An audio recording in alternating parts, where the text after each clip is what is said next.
Assalamualaikum warahmatullahi wabarakatuh. Sahabat podcast horor Dwi Widianti, apa kabar kalian semua? Semoga selalu dalam keadaan sehat walafiat. Oke, di podcast kali ini aku akan membawakan sebuah cerita horor yang ditulis oleh Ratna Dewi Lestari di akun Facebooknya berjudul Gadis Cantik di Ujung Gang. Sebelum kita masuk ke alur ceritanya, pastikan dulu untuk teman-teman jangan lupa untuk support channel ini dengan cara klik tombol subscribe, like, dan tekan lonceng notifikasinya supaya kalian tidak ketinggalan sama cerita terbaru dari aku. Oke, tidak usah pakai lama ya teman-teman, kita langsung saja masuk ke alur ceritanya.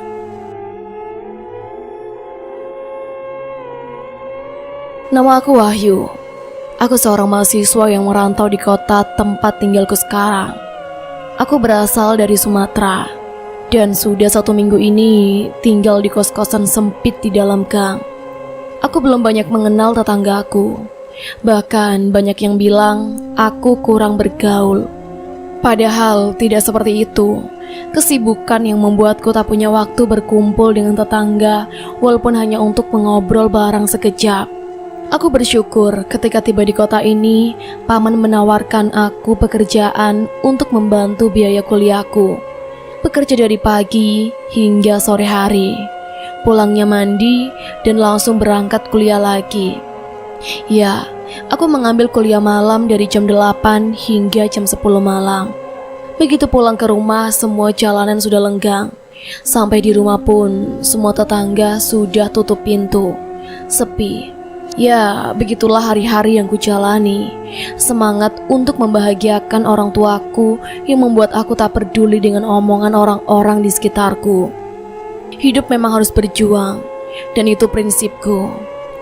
Pagi itu, ku dengar suara tetanggaku Paroni di depan rumahku. Suara berisiknya membuatku terbangun dan susah untuk tidur kembali. Sempat ku dengar percakapannya dengan Pak Ridwan begitu seriusnya. Mas Ridwan, sudah tahu anaknya Pak Tommy hilang dari kemarin? Iya mas, saya tahu dari grup RT kita mas, sahut Pak Ridwan.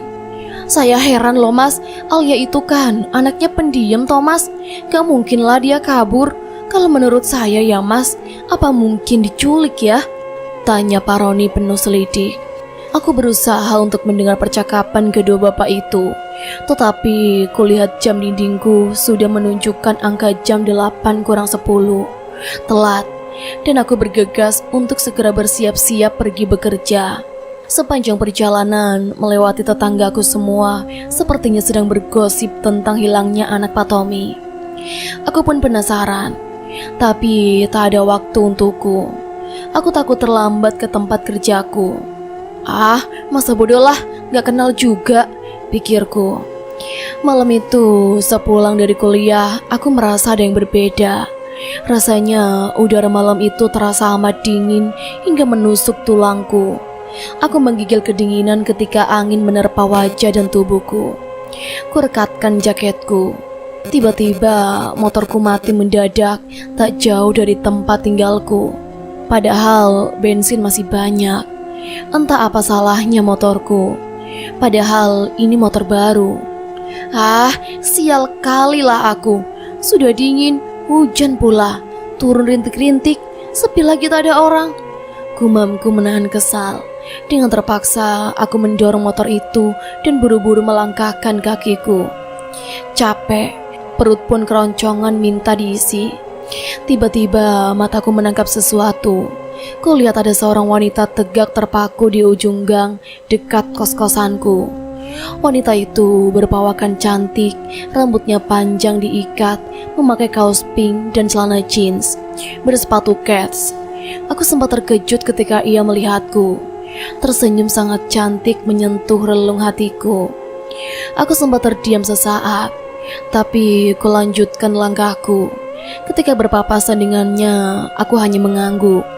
Mogok ya Kang motornya, tegur si wanita cantik itu. Iya nih Neng, gak tahu kenapa tiba-tiba mogok, kataku tersipu malu. Boleh numpang Kang sebentar ke daerah sana? Saya sedari tadi nunggu ojek gak lewat-lewat, tunjuk si wanita kemudian. Padahal kos-kosan sudah dekat.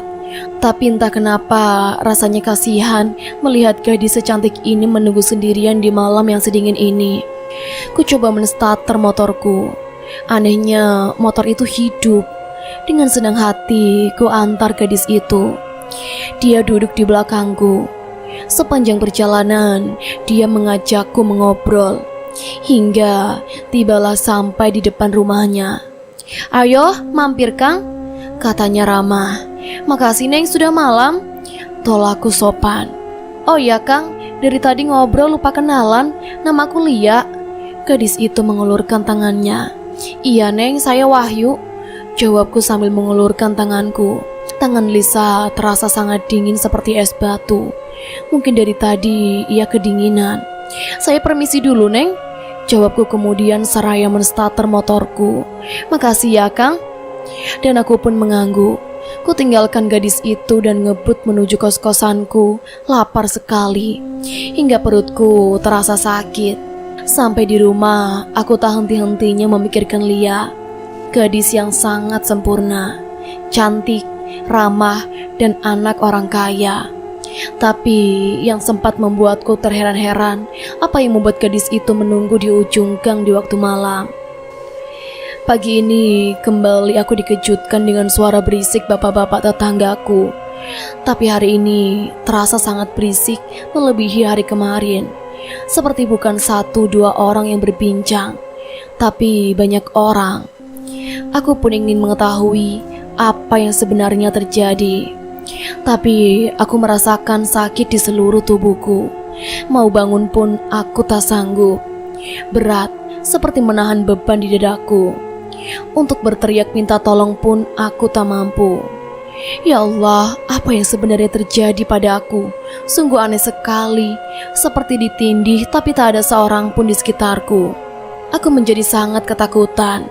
Mau minta tolong kepada siapa? Aku tak tahu. Aku sendirian. Selain pasrah, tidak ada yang dapat aku lakukan. Dalam keadaan genting seperti ini, aku teringat cuma kepada Sang Holik. Mengucap doa yang aku bisa, berserah dan berpasrah. Tiba-tiba badanku mulai enteng, bisa digerakkan. Aku sehat seperti sedia kala. Tak ada rasa sakit sedikit pun. Menghilang begitu saja. Aneh, pikirku. Segera kurapatkan kupingku di dinding rumah, berharap bisa mendengar percakapan bapak-bapak itu. Sangat jelas terdengar dari dalam. "Sudah 3 hari ini Alia belum juga pulang ke rumah," kata Pak Roni. "Sudah dicari belum ke keluarga teman-teman dekatnya Pak Roni?" balas Pak Agus penasaran. "Kayaknya belum deh Pak Bagus, soalnya bapaknya masih santai-santai saja di rumah. Gak khawatir kayaknya anak gadisnya gak pulang ke rumah," timpal Pak Ridwan kemudian. "Ya gimana mau khawatir Pak Ridwan, itu si bapaknya kan bapak tiri, biasa wae lah dia. Tapi ibunya nangis terus mikirin anaknya," jawab Pak Roni. "Oh, itu bapak-bapak masih gosipin anaknya Pak Tommy. Kasihan juga anak gadis hilang deh. 3 hari kok gak dicariin," pikirku sambil geleng-geleng. Tapi seperti biasa, aku tak punya waktu untuk bergosip seperti bapak-bapak tetanggaku. Pekerjaan yang menunggu membuatku harus segera bergegas memburu waktu. Segera berangkat kerja menyongsong hari indah. Harus lebih giat bekerja supaya banyak uang dan bisa segera menikah. Sepertinya Tuhan mengirim jodoh untukku. Ya, gadis cantik di ujung gang malam itu. Semoga saja dia jodohku. Pulang dari kuliah, aku mampir di tukang gorengan tak jauh dari tempatku menimba ilmu. Aku sungguh semangat dan ingin cepat-cepat pulang. Tak sabar ingin bertemu dengan Lia, wanita cantik yang menggetarkan hatiku. Berharap ia menunggu di ujung gang seperti malam itu. Kupacu motorku secepat mungkin. Takutnya Lia sudah kuburu pulang ke rumah. Hatiku berbunga-bunga melihat gadis itu. Dia sungguh cantik menggunakan gaun berwarna putih dan rambut terurai. Terlihat sangat alami dan memancarkan aura kecantikan yang luar biasa. Aku sungguh sangat terpesona. Dia seperti tahu kedatanganku. Tangannya melambai-lambai ke arahku. Senyumnya lebar seolah dia memang mengharapkan kehadiranku. Ah, seandainya dia memang pacarku, sungguh beruntungnya aku, pikirku. Capek ya, Kang. Suara Lia menghamburkan lamunanku. Tangannya mengibas-ngibas ke mukaku. Kenapa tuh Kang lamun? Sambil tersenyum, Lia menggodaku yang masih mematung terhipnotis kemolekan tubuh dan wajah rupawan gadis itu. Iya nih Neng, gak kenapa-napa. Jawabku tergagap. Neng, cantik banget malam ini. Mau kemana Neng? Tanyaku sedikit menggombal. Biasa aja tuh Kang. Jawabnya tersipu malu-malu. Neng, baru pulang dari rumah temen Kang. Biasa nunggu ojek gak dateng-dateng. Lanjutnya. Mau akang nganterin gak Neng? Tawarku kemudian. Dengan senang hati Kang. Jawabnya dan tak menunggu lama, dia sudah duduk di belakangku. Hatiku deg-degan tak karuan ketika tangan Lia melingkar mesra di pinggangku. Sepanjang perjalanan seperti biasa, Lia banyak berceloteh manja. Sampai di depan pagar rumahnya, Lia memaksaku masuk ke dalam rumah mewahnya. Ingin kutolak karena waktu sudah menginjak pukul 11 malam. Tak enak rasanya bertemu di waktu hampir tengah malam. Tapi Lia meyakinkanku tidak akan terjadi hal apa-apa, karena Lia hanya ingin berterima kasih kepadaku. Aku pun mengangguk dan masuk mengikuti langkah Lia di depanku. Memasuki pekarangan yang luas dan megah membuatku sedikit takut. Takut sesuatu akan bersanding dengan gadis itu. Aku sungguh bukan levelnya, ibarat bumi dan langit. Aku duduk di sebuah kursi tamu yang mahal. Semua perabotannya mahal, rumahnya seperti istana. Tetapi yang membuatku heran, tercium bau bangkai yang sangat menyengat. Bau itu ada sedari aku memasuki rumah mewah dan megah itu. Sungguh aneh dan bulu kuduku berdiri. Aku merasa kurang nyaman berada di rumah ini. Baunya membuat perutku seolah berputar-putar, mual. Tapi tetap kutahan demi menghormati gadis cantik di hadapanku. Mari Kang diminum tehnya, tutur Lia seraya menyodorkan secangkir teh hangat di hadapanku. Aku mengangguk dan menyeruput teh itu. Manis dan rasanya enak sekali. Seketika bau bangkai itu hilang, berganti dengan bau aroma melati yang sangat tajam menusuk hidungku. Aku menghiraukan itu semua. Tak penting bagiku. Yang terpenting aku bisa berdua dengan bidadariku malam ini. Lapar nggak Kang? Mau saya bikinin mie? Tanya Lia seolah tahu kalau aku memang sangat lapar karena belum makan sedari tadi sore. Kalau Neng nggak keberatan, bolehlah, jawabku. Lia mengangguk dan langsung melenggang pergi ke dapur, meninggalkanku sendirian di ruang tamu. Sepi, di rumah sebagus dan semewah ini, tak ada lagi orang lain selain aku dan Lia. Apakah Lia memang tinggal sendiri atau semua keluarga sudah tidur? Tapi kenapa terasa sangat sepi, seperti tinggal sendirian? Entahlah, pikiranku kacau sekali. Lia datang dari dapur membawa sepiring mie goreng yang dari jauh aromanya saja sudah menggugah membuatku menelan ludah dalam-dalam. Mari Kang dicicipi mie gorengnya, saya sendiri loh yang buat. Tuturnya seraya menyodorkan seporsi mie goreng lengkap dengan sambal dan lauk pauknya. Aku mengangguk dan segera melahap mie buatan gadis cantik itu. Sungguh sedap. Seumur hidupku, aku tak pernah memakan mie sesedap ini. Dalam sekejap, seporsi mie itu sudah kering kerontang. Enaknya luar biasa membuatku tak perlu berlama-lama menghabiskannya. Lia hanya tersenyum melihat tingkahku yang seperti orang tak pernah makan. Rakus. Aku pun tersenyum geli dan kami pun tertawa bersama. Maaf ya Neng, akang kelaparan tadi, belum sempat makan Neng. Mana masakan Neng Lia, enak banget, udah cantik, pinter masak lagi, pujiku. Si akang bisa aja tuh, jawabnya sembari malu-malu. Kulihat jam di dinding rumah Lia menunjukkan pukul 12 malam. Aku pun berniat untuk berpamitan dan segera pulang ke rumah. Tak enak seorang bujang pulang malam hari dari rumah seorang gadis di waktu tengah malam seperti ini. Sepi sekali Neng, di mana anggota keluarga yang lain? Tanyaku penasaran. Dengan raut sedikit terkejut, Lia menjawab pertanyaanku.